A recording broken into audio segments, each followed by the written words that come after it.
Well, here we have a FT-891.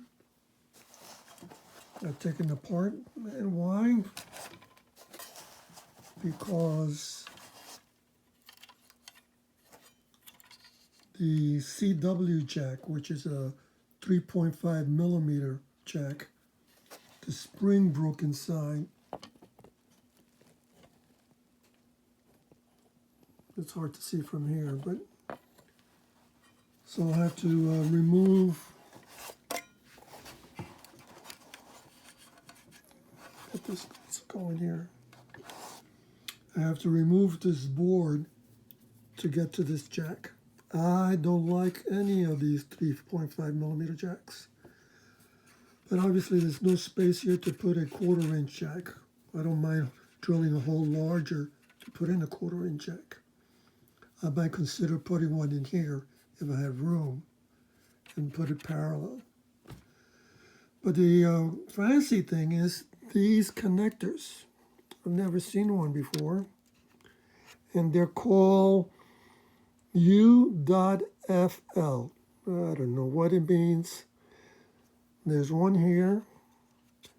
And there's one, you can see where am I?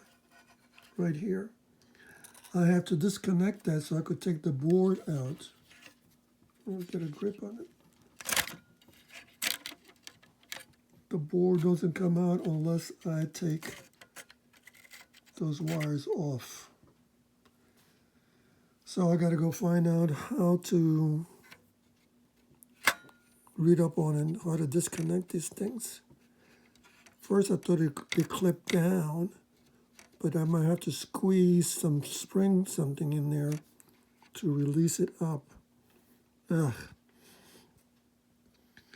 But other than that, it comes out real easy. This is the front of the FT-891. I already had changed the fans to nitro fans because they're quieter. I might now then consider even painting it other color since I have the board out, because the black, if you leave it in the dash of the car, absorbed a lot of heat from the sun. So I might consider, I'm considering painting it while I have the covers off, including the front grille. So we'll see. But anyway, I thought a heads up on what it looks like inside here. The power transistors, the low pass filters, all that is underneath on a second PC board.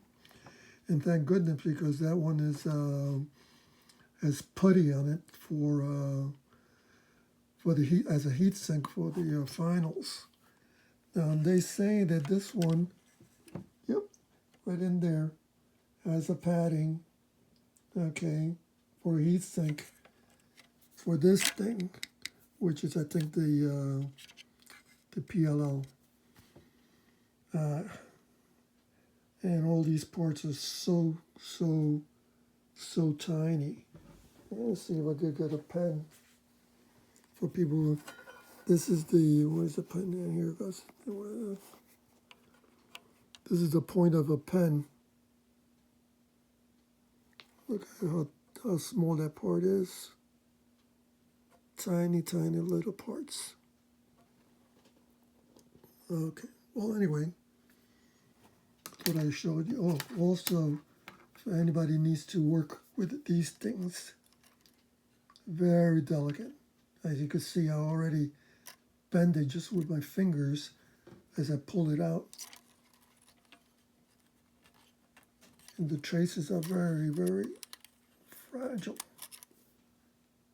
And so is the edge connectors. They usually wrap up these connectors as you push the end connector. As you push it down into the socket, they get caught, they'll curl up and break. So I hope I didn't break this one. Let's see.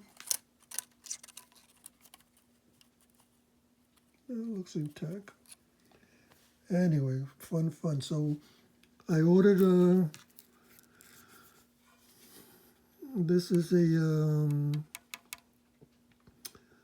a stereo type of connector, 3.5 millimeters. These are not. These are different. Although they're 3.5 millimeters, they are normally closed.